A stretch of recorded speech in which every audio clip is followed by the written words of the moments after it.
እግዚአብሔር ምስጋናው እንኳን ሁሉ ጊዜ አዲስ ነው ያረጅም። አሁን አበሻ ችግሩ ምንድነው? ሲተኛው ሱቁን ይዞ ነው የሚተኛው። ሱቁን ታቅፎ እየተኛ ሚስቱን እየረሳ ትዳሩ ተበትሯል። ይገርማችሁ። ይክበር ይመስገን የንጉሱ ልጆች ነን። የአብርሃሙ ስላሴ እያላችሁ እስከ መቼ ትኖራላችሁ? ቤተክርስቲያን ወላድ ናት። ድንግል ማርያም አትተካም።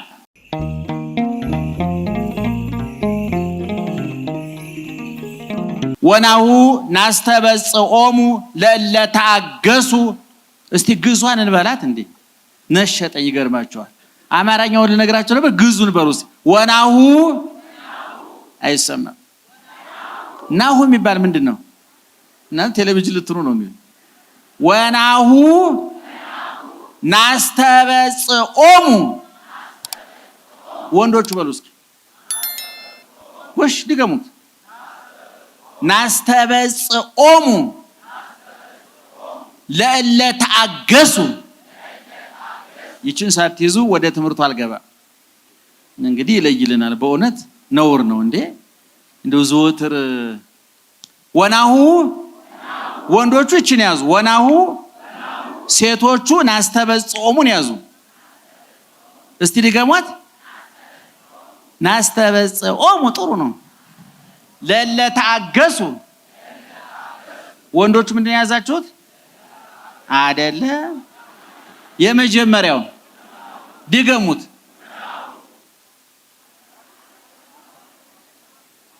አላላችሁትም? ናስተበጽኦሙ የግዕዝ ቋንቋ ትንሽ ምላስ ይሞርዳል ይባላል። አሁን የከተማው ሰው አይስክሬሙንም ኬኩንም ማስቲካውንም እያኘከ መላሱ ላሽቷል እና በዚህ ካልተሞረደ ድዳ ልትሆኑ ትችላላችሁ። በእውነት ስራ ያቆም ይችላልና ይችን ያዟት ሁላችሁ። ወናሁ ወንዶቹ ሴቶቹ ናስተበጽኦሙ እናንተ ለለታገሱ። አያችሁ በደንብ እኛም አጨብጭባችሁ ትገባላችሁ፣ እኛም ተጨብጭቦልን እንገባለን። አስጨብጫቢና ጨብጫቢ ተያይዘን እንቀልጥ ነው። ወናሁ ናስተበጽኦሙ ለለታገሱ። አሁን አንድ ላይ እንበለው ጮክ ሁላችሁም 1 2 3 ወናሁ አንድ ላይ እኔ ጋር ከኔ ጋር ወናሁ ናስተበጽኦሙ ለለታገሱ። እነሆ የታገሱትን ብፁዓን እንላቸዋለን። ይችናት አማርኛውን መልሱ እስኪ። እነሆ የታገሱትን ብፁዓን እንላቸዋለን። ይሄ ከመጽሐፍ ቅዱስ ክፍል ከዛም በሁለተኛው የሐዲስ ኪዳን ክፍል በያዕቆብ መልእክት ምዕራፍ 5 ቁጥር 11 ላይ የሚገኝ የእግዚአብሔር ቃል ነው። እንደምታውቁት መጽሐፍ ቅዱስ በሁለት ይከፈላል። ብሉይ ኪዳንና ሐዲስ ኪዳን። ከአዳም እስከ ክርስቶስ ያለው ወይም ከሙሴ እስከ ክርስቶስ ያለው ዘመኑ ዘመነ ብሉይ፣ መጽሐፉ ብሉይ ኪዳን፣ ሰዎቹ ሰብአ ብሊት የብሉይ ኪዳን ሰዎች ይባላሉ። ዘመኑ ዘመነ ብሉይ ነው፣ መጽሐፉ ብሉይ ኪዳን ነው፣ ሰዎቹ የብሉይ ኪዳን ሰዎች ናቸው። ክርስቶስ ከተወለደ በኋላ የመጣው ደግሞ ዘመኑ ዘመነ ሐዲስ፣ መጽሐፉ ሐዲስ ኪዳን፣ ሰዎቹ የሐዲስ ኪዳን ሰዎች እንባላለን እኛ ማለት ነው።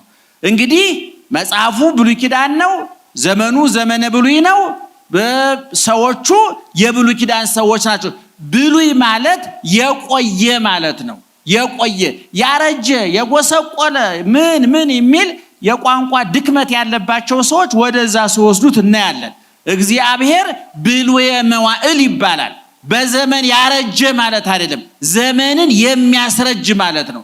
ዘመን መሽቶ በነጋ ቁጥር ጊዜ እኛን ያስረጀናል። ወጣቱ ህፃኑ ወጣት፣ ወጣቱ ጎልማሳ፣ ጎልማሳው ሽማግሌ ይሆናል። ማሙሽ አቶ አባባ ወደ ማለት ያድጋል። መሽቶ በነጋ ቁጥር ክረምትና በጋ በተፈራረቀ ቁጥር እድሜያችን በጨመረ ቁጥር አይናችን እይታ፣ የጆሮአችን መስማት፣ የአንደበታችን አነጋገር፣ የእጃችን አጨባበጥ፣ የእግራችን አረማመድ፣ የልባችን አመታት ያረጃል፣ ይለወጣል። ሰው ደግሞ ገራጅ የለውም፣ ስፔር ፓርት እንደ መኪና መለዋወጫ የለውም። ስለዚህ እግዚአብሔር ምን ይባላል ታዲያ? ብሉየ መዋዕል ይባላል። ዘመንን ምን የሚያደርግ የሚያስረጅ። እኛ ዘመንን እናስረጀዋለን፣ ዘመኑ እኛን ያስረጀናል። ንገሩ ጮክ ብላችሁ። ዘመኑ እኛን ምን ያደርገናል? አቤት ጊዜው እኛን ይለውጠናል አይደለም? አሁን የዛሬ 10 ዓመት ወጣት የነበራችሁ ዛሬ እማማ ሆናችሁ እናንተ እማማ አቶ ወይዘሮ ላለመባል ምንም ብትፈራገጡ መሽቶ በነጋ ቁጥር እናንተ እንኳን ብትደብቁት እዚህ ጋር ይሄ ፊታችሁ ይናገራል። አረ አንቺ 40 ዓመቴ ነው ስትይ አረ ታይ 60 ነው ይላል። እዚህ ጋር የፍታውነታችን እድሜ ያጋልጣል ማለት ነው። ዘመን እግዚአብሔር ግን በግልባጩ ዘመን በበዛ ጊዜ በገዛ ቁጥር በበዛ እያደር የሚጣፍጥ ነው። እያደር አይደለም እግዚአብሔር ምስጋናው እንኳን ሁሉ ጊዜ አዲስ ነው፣ አያረጅም። ሰብህ ወለእግዚአብሔር ስብሐተ ሐዲሰ እግዚአብሔርን አዲስ ምስጋና አመስግኑ ይላል ዳዊት። የዛሬ 2000 ዓመት ነው ዳዊት፣ የዛሬ 3000 ዓመት ነው ዳዊት አዲስ ምስጋና አመስግኑት ያለው። ዛሬም እየተመሰገነ ነው እግዚአብሔር። እግዚአብሔር በምርጫ አይሸነፍም። እግዚአብሔር መፈንቅለ መንግስት አያሰጋውም። እግዚአብሔር ምትክ የለው። ነገሮች ሁሉ ምትክ አላቸው። እግዚአብሔር አይተካም። እኔ ሁሉ ጊዜ እናገራለሁ ባይኖሩን መተኪያ የሌለን ሁለት ነገሮች ናቸው። አንድ እግዚአብሔር ነው፣ ሁለተኛ ድንግል ማርያም ናት። ሁለቱ አይተኩም። እግዚአብሔር ሁለተኛ ስለማይወለድ ሁለተኛ እናት የለውም። ጻድቃን ይተካካሉ፣ ቅዱሳን ይተካካሉ። እኛ ትጥቅ ፈተን ሐሞታችን ፈሶ ወኔ ከርቶን እጅ ለሰይጣን ለዓለም ለስጋ እጅ ሰተን ነው እንጂ ጊዮርጊስ ማለት የሚተካ ነው። አርሴማ ማለት የምትተካ ናት። ተክለ ሃይማኖት የሚተኩ ናቸው። የድሮ ተክለ ሃይማኖት አሁን ሌላ ተክለ ሃይማኖት ሊመጣ ይችላል። ሌላ ጊዮርጊስ ሊመጣ፣ ሌላ እግዚአብሔር ወላድ ነው። ቤተክርስቲያን ወላድ ናት። በየዘመኑ ተወልዳለች። የማይተኩት ሁለት አካላት ናቸው። ነግሬያቸዋለሁ አይደለም? እግዚአብሔር አይተካም፣ ድንግል ማርያም አትተካም። እግዚአብሔር ሁለተኛ ስለማይወለድ ማለት። ስለዚህ ብሉይ ኪዳን ማለት ያረጀ የተበላሸ ያፈጀበት ማለት አይደለም፣ የቆየ የነበረ ማለት ጭምር ነው።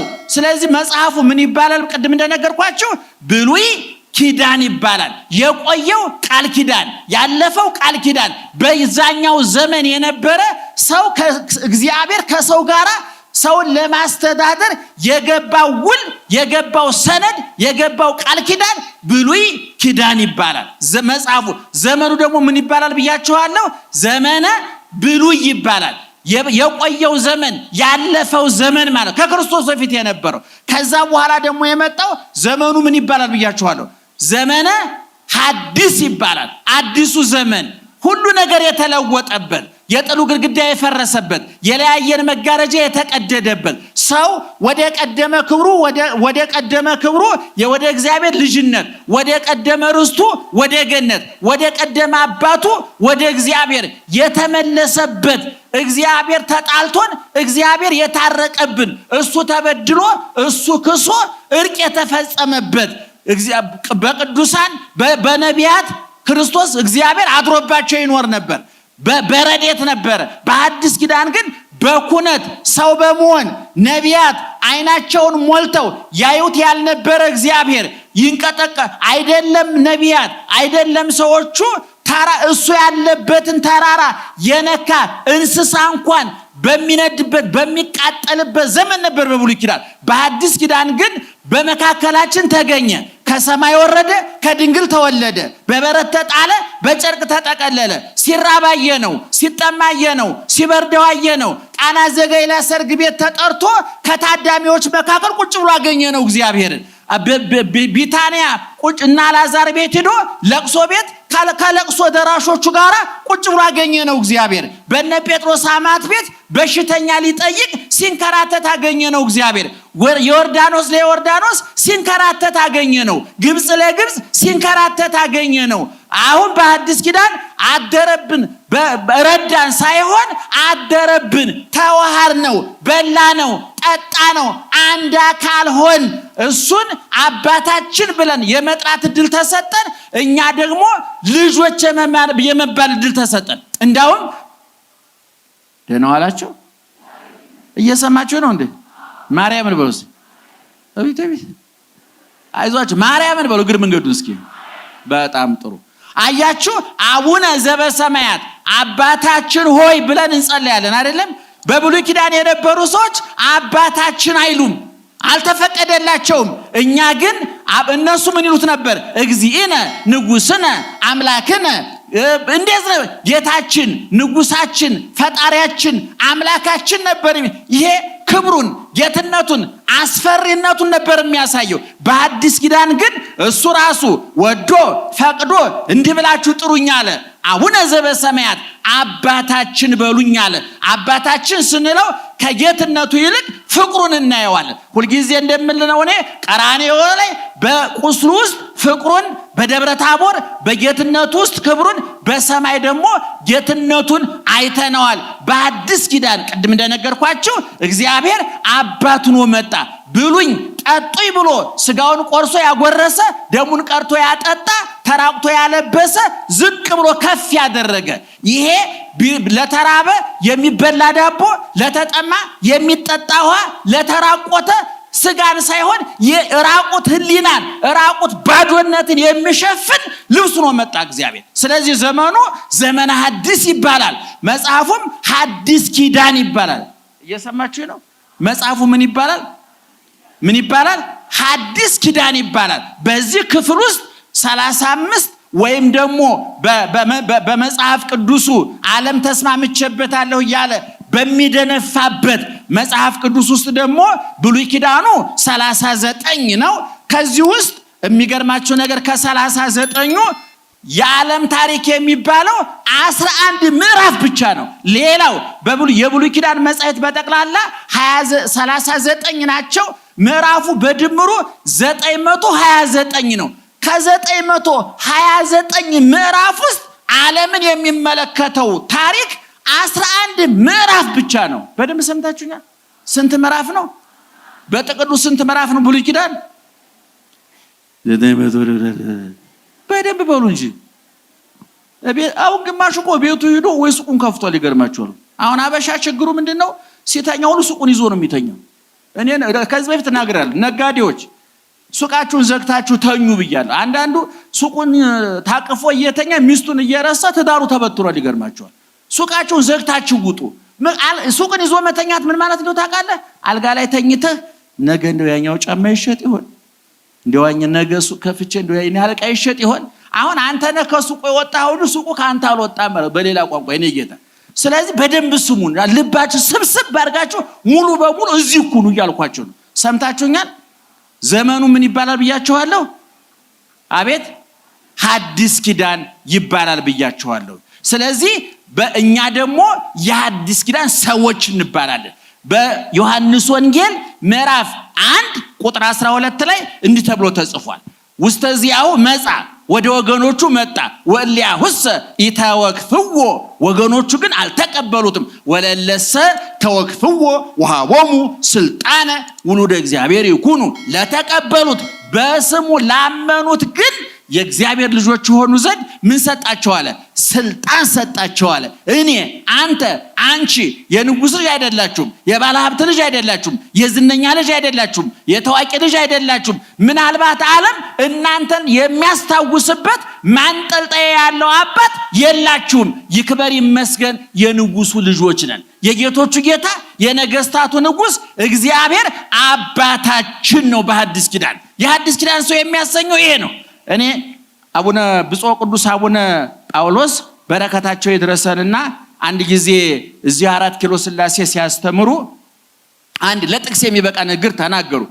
ብዙ ጊዜ እኛ አቡነ ሽንዶዳ ካልተባለ ጆሮአችን አይከፈትምና ከኛም አለ እንደው ክፎይ ስለሆን ጥቅስ ስለማንይዝ ምቀኝነቱም ክፋቱም ተንኮሉም ብዙ ነገር ተደራርቦ አስተሳሰባችን ስላነተበውና ስለቀደደው ባዶ ስለሆነ እንጂ ብዙ ጥሩ ንግግር ይናገሩ ነበርና እዛ ስላሴ ሲያስተምሩ የሐምሌ ስላሴ ስለ አብርሃም ሲያስተምሩ ምን አሉ አንድ ጊዜ ወገኖች ያሉ እንዲያው የአብርሃሙ ስላሴ እያላችሁ እስከ መቼ ትኖራላችሁ የኔ ስላሴ የምትሉት መቼ ነው አሉ አባታችን ትልቅ ቋንቋ አይደለ አብርሃም ቤት የገቡ ስላሴ እኛ ቤት ይገባሉ አይገቡም ሊገቡ ይችላሉ አይገቡም አብርሃም ስላሴን ተቀብሏል አልተቀበለም ቤቱ ገብተዋል አልገቡም ገብተዋል ከአብርሃምና ከኛ ማን ይበልጣል እኔ በእውነት ይሄን ለመለሰልኝ ሰው በአውቶቡስ እንዴት አደርገዋለሁ እናንተ ብር ልትሉ ነው የለንም እሺ ከአብርሃምና ከስላሴ አንተ ማን ነው ስም እዛ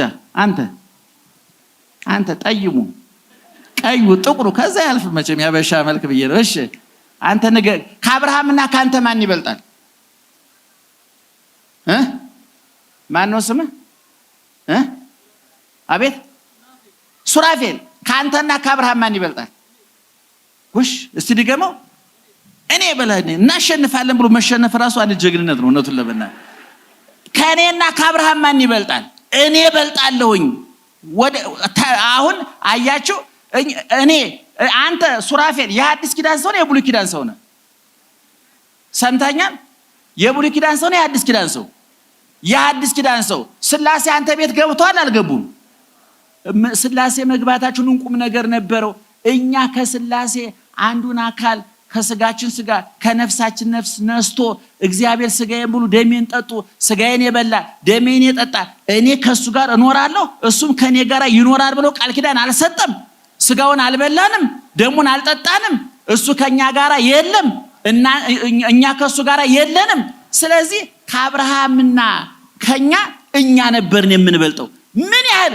እንደተዋረድን የምታውቁት እኮ በሐዲስ ኪዳን ስጋውን በልተን ደሙን ጠጥተን ልጅነት አግኝተን ስንሞሸር የተክሊል ዕለት ምንድነው የምንለው ጋብቻቸውን የአብርሃምና የሳራ ያድርግላችሁ ይሄ ትልቅ ውርደት ነው ቢገባን ማለት ነው እኛ ተንኮታኩተን ወርቀን ነው እነሱ ግን በጨለማ ውስጥ የሚያበሩ አይናቅ ከዋክብት ስለሆኑ አብርሃምን ዘመን ሊያስረጀው አልቻለም ይገርማቸዋል እስካሁን ድረስ ኢየሱስ ክርስቶስ በሐዲስ ኪዳን መጥቶ አብርሃም ነው ሲል የነበረው ይገርማቸው ስለዚህ የሐዲስ ኪዳን ሰዎች መሆናችን ከክርስቶስ ተወልደናል ማለት ነው አባታችን ብለን ልንጠራው ቃል ገብቷል ማለት ነው ከበር ቁሜ አንኳኳለሁ ማንም በሩን ቢከፍትልኝ ምን አደርጋለሁ አለ እገባለሁ ብቻ አይደለም ከሱ ጋር ገብቼ እራት በላለሁ ካለ ማታ ነው ያንኳኳው ማለት ነው በማምሻ ጊዜ በጨለመብኝ ጊዜ ገንዘብ ጤና ዘመድ በከዳችሁ ጊዜ የምትይዙት እየለቀቀ ያመለጣችሁ የሰበሰባችሁ እየተበተነ ጤንነታችሁ ጎሎ ገንዘብ ከርቷችሁ ዘመድ ከርቷችሁ ቀኑ ጨለማ ሜዳው ገደል በሆነባችሁ ጊዜ በጨለማው ሰዓት በር ያንኳኳል እግዚአብሔር በር አንኳኩቶ ከተከፈተለት ቤቱ የት ነው አሁን እናንተ ታማላችሁ አንተ ቄሶቹ የብረት በር ይያሉ የሀብታም ቤት ይያዩ ነው የሚሄዱት ትላላችሁ እና ምን እናድርግ እንዴ ሰዎች አይደለን እንዴ እኛም ገብርኤል ነው እኔ እኮ ወልደ ሚካኤል እንጂ ሚካኤል አይደለም የኔ ጌታ ታውቃለህ ቄሱ ወልደ ገብርኤል እንጂ ገብርኤል አይደለም ሰው ነው አንተ በርን ከከፈትከው ቄሱን ስትጠብቅ ክርስቶስ ራሱ ቤት ሊመጣ ይችላል በርን ክፈተው ልብን ክፈተው ብቻ ስለዚህ የሐዲስ ኪዳን ሰዎች መሆናችን መርሳት የለብንም እና ቅድም የጠቀስኩት ጥቅስ የሚገኘው በያዕቆብ መልእክት ከሐዲስ ኪዳኑ 27 መጻሕፍት ነው እዚሁ ላይ እንደ ጥቆማ ያህል አንዳንድ ሰዎች እነዚህ ዘመን ወለድ ጊዜ ወለድ ምዕራብ ዘመም ሃይማኖቶች ሁለት ስህተት ይሰራሉ አንደኛ ከመጽሐፍ ቅዱስ አንዷን ጥቅስ ይመዙና ያመልጣሉ መጽሐፍ ቅዱስ 66 መጽሐፍ ነው ስንት ነው አልኳቸው 66 ይሄ ማለት ምን ማለት ነው የመጻሕፍት ስብስብ አይደለም መጽሐፍ ቅዱስ ይሄን የሥነ ጽሑፍ ሰዎች ያውቁ የመጻሕፍት ስብስብ አይደለም መጽሐፍ ቅዱስ 66 ነው የጻፉት ሰዎች ደግሞ 40 ሰዎች ናቸው ከ40 ሰዎች መካከል ቅድም እንደተናገርኩት በዘመን የተለያዩ በቋንቋ የተለያዩ በጊዜ የተለያዩ ናቸው ነገር ግን 40 ሰዎች የጻፉት 66ቱ የብሉይ ኪዳንና የሐዲስ ኪዳን ድምር የሆነው መጽሐፍ ቅዱስ እናንተ እኮ ታመልጣላችሁ አሁን አንድ ችግር ይፈጠር እኮ እንደ አይነ ስውር የተወደቃቱም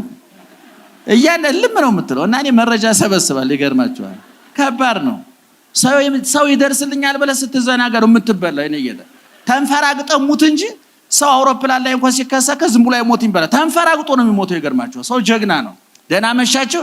ስለዚህ 66ቱ መጽሐፍ 40 ሰዎች የጻፉት ቅድም እንደነገርኳችሁ ስለ አንድ ነገር ነው የሚናገረው። ስለ እግዚአብሔር ክብር ነው የሚናገረው። ስለ እግዚአብሔር ነው የሚናገረው። ስለዚህ ምን ማለት መሰላችሁ? ለምሳሌ ከ66ቱ መጽሐፍ አንዱ ላይ ያልገባችሁ ሐሳብ ብታገኙ 65ቱ ምን ይላሉ ማለት አለባችሁ። አሁን የፈረደበት የሮሜ 8:34 ጥቅስ አለ። ልክ ታኝኮ ማስቲካው ያለቀ ስኳሩ ያለቀ ማስቲካ መተፋት ያቃተው ማለት ነው። ብዙዎች አመነጅኩታል። እሱ ዛሬም ማር ነው፣ ዛሬም ፈዋሽ ነው፣ ዛሬም ያው ነው፣ ዛሬም አዲስ ነው፣ ሁሉ ጊዜ ይፈውሳል፣ ያድናል።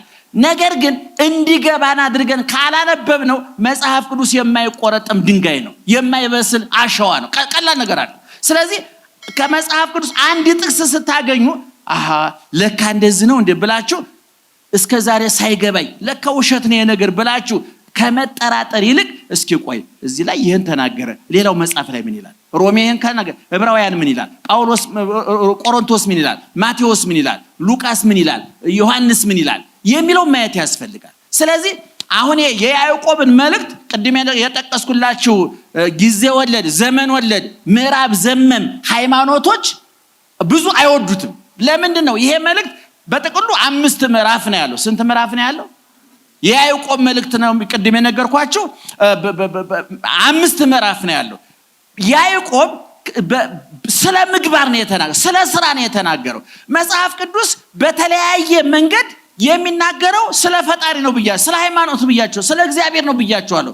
ስለዚህ ሰው ለመጽደቅ የሁለት ነገሮች ውህደት ውጤት ያስፈልገዋል፣ ሃይማኖትና ምግባር። ደህና ዋላችሁ። ማንና ማን? ይሄ ስንት ነው? ምንና ምን? ምንና ምን? አንድ ሰው ስጋውን ሲበላ ደሙን ሲጠጣ ሃይማኖቱን ይፈጽማል። ለድሃ ሲያበላ ለድሃ ሲያጠጣ ምግባሩን ይፈጽማል። ሰው እንደውም ሊቁ ይላል በእንስሳዊ ባህሪው ለራሱ ይበላል፣ በመላእካዊ ባህሪው ለሌላ ያበላል ይላል። በእንስሳዊ ባህሪው ይለብሳል፣ በመላእካዊ ባህሪው ሌላውን ያለብሳል ይላል። ስለዚህ የያዕቆብ መልእክት ሙሉ 5ቱ ምዕራፍ ሁሉ የሚናገረው ስለ ምግባር ነው። ሰው ሃይማኖት ነው። እንደውም ይላል ያዕቆብ አንተ ሃይማኖት እንተ አልባቲ ምግባረ ሰናይ ምውት ይእቲ፣ ምግባር የተለየው ሃይማኖት የሞተ ነው፣ ሬሳ ነው ነው የሚለው። እንደውም አንድ ሰው ለመባል ማንና ማን መዋድ አለባችሁ? አቤት አረ እንደው ሰው ለመባል ነፍስና ሰው። ነፍሱ ስትለይ ምን ይባላል? አቤት ሬሳ። ለምሳሌ አንድ በጣም ዝነኛ ታዋቂ ፕሮፌሰር እና አንድ ነቢጤ ድሃ ምንም ዕውቀትም ሀብትም ጤናም የሌለው ሰው ቢሞት እና ሁለቱ ለቀብር የሚመጡ ስንት ሬሳ መጣ ነው የሚባለው? 2 ሬሳ ነው። ፕሮፌሰር መጡ አክትሟል። ነፍስ ስትወጣው ከፕሮፌሰርነታቸው ወደ ሬሳነት ወርደዋል፣ አሽቆልቁለዋል። ስለዚህ ነፍስና ስጋ አንድ ላይ ምን ይባላል? ሰው ይባላል። ነፍስ ስትለይ ደግሞ ስጋ ብቻውን ምን ይባላል? ሬሳ ይባላል። ልክ ምግባር የተለየው ሃይማኖት ነፍስ የተለየችው ስጋ ማለት ነው። እምነት ሊቁ ዮሐንስ አፈወርቅ ደግሞ አሚንሰ መሰረት ይእቲ ወካለ አሚሃ ህንፃ ወንድቅ፣ ሃይማኖት መሰረት ናት። ሌሎቹ ጾሙ፣ የጸሎቱ፣ ብጿቱ፣ ሌላው ነገር ደግሞ ጣራና ግድግዳ ነው። ጣራና ግድግዳ የሌለው ቤት ሜዳ ነው። መሰረት የሌለው ቤት ጣራና ግድግዳ ከሆነ ደግሞ ምትሃት ነው እንጂ ቤት ሊሆን አይችልም። አንድ ቤት ለመባል መሰረቱና ግድግዳውና ጣራው ውህደት መፍጠር አለባቸው። ሃይማኖትና ምግባር ሲዋሃድ እገሌ ጥሩ ክርስቲያን ነው ይባላል። እና ያዕቆብ በዚህ ላይ በደንብ አተኩሮ ጽፏል። እንደውም ይላል ወዳጄ እምነት ብቻውን ያድናል ካልከኝማ ይላል ከማሁሰ አጋንንትኒ ያምኑ ቦቱ ወይደነግጹ፣ ለማመንማ ሰይጣንም ያምናል፣ ግን ስራ የለውምና ከሰይጣንነቱ አልተላቀቀም። ዛሬም ሰይጣን ነው። ሰይጣን በእግዚአብሔር ያምናል። በማርቆስ ወንጌል አይታችሁታል። የእግዚአብሔር ልጅ ሆይ ለምን ታሰቃየናለህ? ለምን ልታሰቃየን መጣህ ብሏል። የእግዚአብሔር ልጅ ብሎ ክርስቶስን መመስከር አይሁድ ተስኗቸው የቀር ከባድ ቃል ነው። ከመላእክት ቅዱስ ገብርኤል የእግዚአብሔር ልጅ ብሎታል። ከሐዋርያት ቅዱስ ጴጥሮስ የእግዚአብሔር ልጅ ብሎታል። ሰይጣን የእግዚአብሔር ልጅ ሲለው አትለፍልፍ፣ አትቀባጥር፣ ውጣ ነው ያለው። ከዚህ በፊት ተናግሬዋለሁ። ብዙ ጸበል የሚያጠምቁ አባቶች ማስለፍለፍ ይወዳሉ። ሰይጣን ደግሞ መለፍለፍ ውሸታም ነው። ብዙ ባልና ሚስቶች በጸበል ተፋተዋል። ባልሽ መድኃኒት አድርጎብሻል፣ ጎረቤቶችሽ አይተኙልሽም። እነሱ ለጥ ብለው ነው የሚያድሩት። ይገርማቸዋል። እነሱ ለጥ ብለው ነው የሚያድሩት ለራሳቸው እንቅልፋቸውን እየጠጡ። ጎረቤትሽ አይተኛልሽም፣ ጓደኛሽ አተኛልሽም፣ መስሪያ ቤት ያሰሩብሃል። እነሱ ያስራቸውን እየሰሩ ነው እነሱ። በዛ ውስጥ ላይ ደግሞ ቢያሰሩስ አንተ ምን አገባ? የሚጠብቅ አያንቀላፋም ተብሎ የለ እንዴ? እግዚአብሔር ይቀርብ እኮ ሀቤከ ክፉ ወደ አንተ አይቀርብም። ወይበው መቅሰፍት ቤተከ መቅሰፍት ወደ ቤተ አይገባም። እስመ ለመላእክቲሁ ይእዝዞም በእንቲአከ መላእክቱን ስላንተ ያዛቸዋል። ከመ ይቀቡከ በኩሉ ፍናዊከ በመንገድ ሁሉ ይጠብቁ ዘንድ ወበእዴሆሙ ያነስኡከ በእጆቻቸው ከወደክበት ያነሱ ዘንድ ከመ ይትተአቀፍ በእብን እግርህ እንዳትሰነካከል ይጠብቁ ዘንድ መላእክቱን ያዛቸዋልና ክፉ ወደ አንተ አይቀርብም፣ መቅሰፍትም ወደ ቤት አይገባም ተብሎ ተነግሯል። ናሁ ይደቅስ ወይነጉም ዘያቅሞ ለእስራኤል እግዚአብሔርን የሚጠብቀው እስራኤልን የሚጠብቀው አያንቀላፋም ተብሎ ተነግሯል። ያንተ ጠባቂ አይተኛም፣ አያንቀላፋም፣ ጨለማ አይረታውም፣ እንቅልፍ አያሸንፈውም። ትናንት ይጠብቅ ነበር፣ አሁንም እየጠበቀ ነው፣ ለዘላለም ሲጠብቅህ ይኖራል።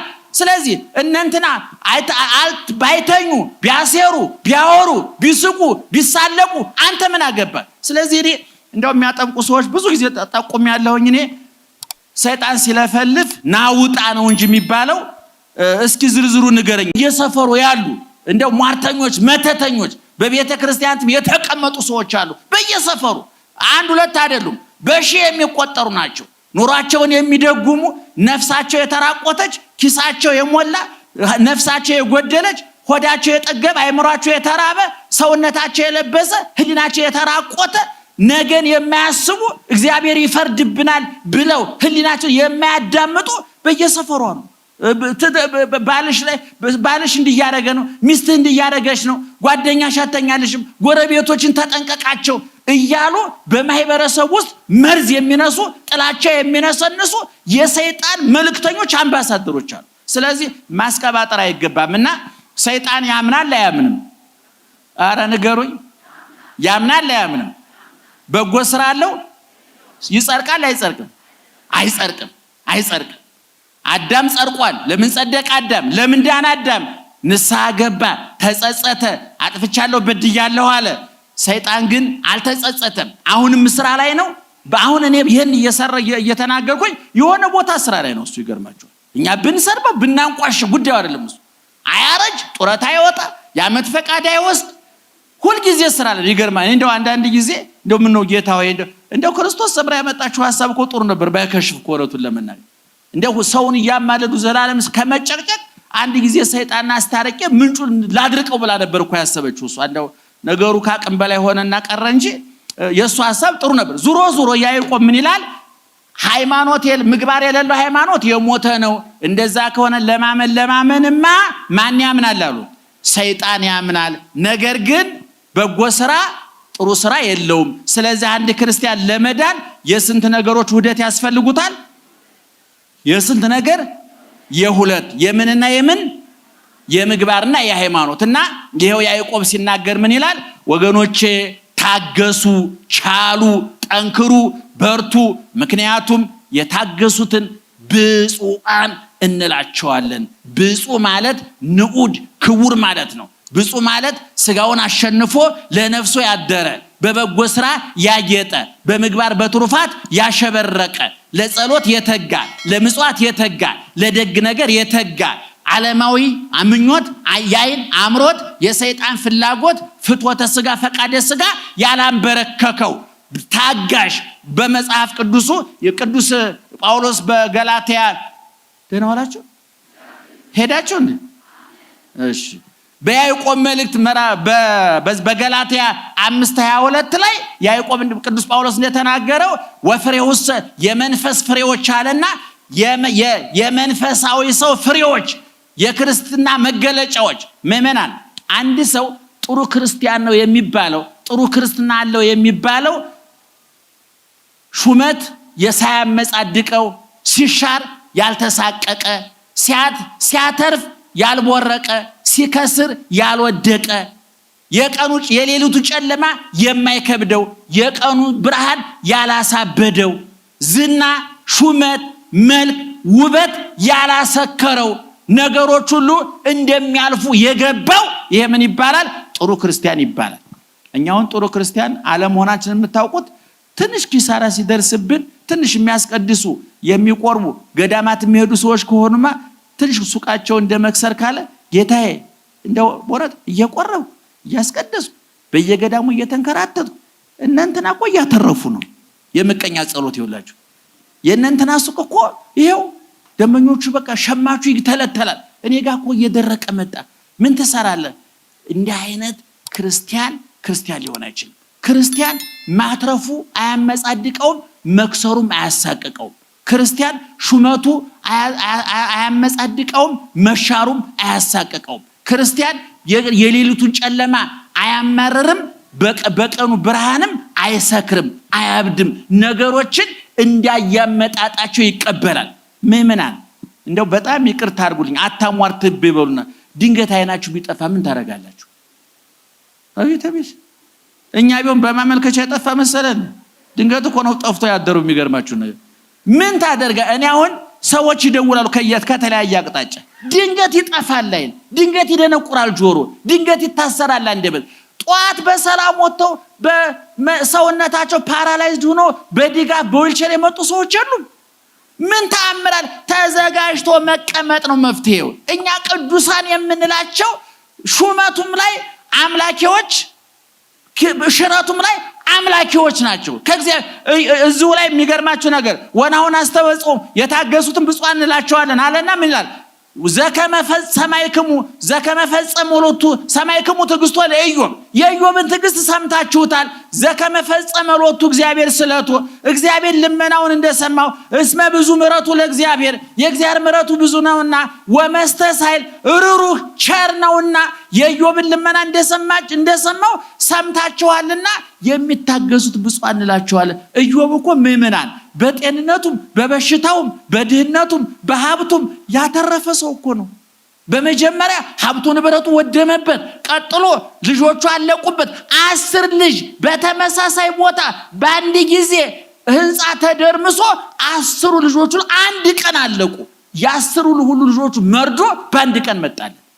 በደው ከዚህ ከራስ ፀጉሩ እስከ ግርፍ ጥፉ ድረስ በደው የተመታ በመግል ተዋጠ፣ በትል ተከበበ፣ ተላ፣ ሸተተ፣ ከረፋ።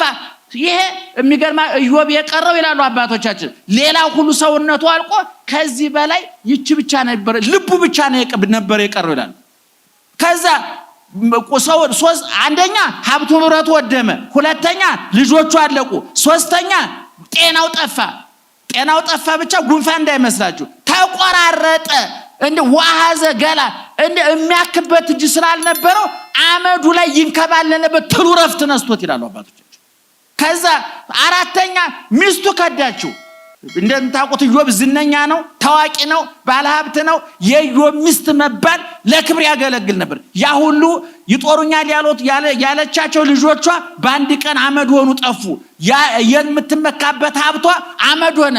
የምትመካበት የኢዮብ አካል ተቆራረሰ፣ ጠፋ። በዚህ ጊዜ ሚስቲቱ ምንድን ያለችው? ኢዮብ እምይእዜሰ ባርኮሙ ለእግዚአብሔር። አሁን ነገር ሁሉ አልቋል። ካሁን በኋላ ምንም የቀረን ነገር የለም። እግዚአብሔር ካሁን በኋላ ምን ያደርግብኛል ብለህ ተፈራዋለህ? ማድረግ የሚችለውን ነገር ሁሉ አድርጎ ጨርሷል። ስለዚህ ስደበውና ሙት። ያዋጣል። አሁን ለምሳሌ በኬንያ መንግስት ላይ ብታመጹ ኢትዮጵያ ከገባችሁ ታመልጣላችሁ። በዚህም ላይ ታዝመ ኬንያ አንድ እግራችሁ ኬንያ ከገባ አመለጠ፣ በቃ አለቀ። እግዚአብሔር ላይ አምጾ ግን የትም ማምለጥ አይቻልም። የትም አሳዶ ይይዛል እግዚአብሔር። ይቅር በላይ ብሎ መለማመጥ ብቻ ነው የሚያዋጣው። ስለዚህ ትዕግስቱ ምእመናን ታጋሾች መሆን አለብን። መከራው አያሰቅቃችሁ፣ ተስፋ አያስቆርጣችሁ። በየቀኑ ጆሮአችሁ የሚሰማው፣ አይናችሁ የሚያየው፣ ልባችሁ የሚታዘበው፣ እጃችሁ የሚነካው፣ እግራችሁ የሚራመድበት ሁሉ ነገር አሰቃቂ ሊሆን ይችላል። ቅድም እንደተናገርኩት የታገሱትን ግን ምን እንላቸዋለን? ብፁዓን እንላቸዋለን። እኛ ለሰማዕታት፣ ለጻድቃን፣ ለመላእክት፣ ለእመቤታችን ጭምር ለቅዱሳን ጽላት የቀረጽነው፣ ቤተክርስቲያን ያነጽነው፣ ገድል፣ ድርሳን፣ ተአምር የጻፍነው፣ ጸበል የፈለቀላቸው፣ በስማቸው ፈውስ የተደረገላቸው ሰዎች መከራውን የታገሱ ብፁዓን ናቸው።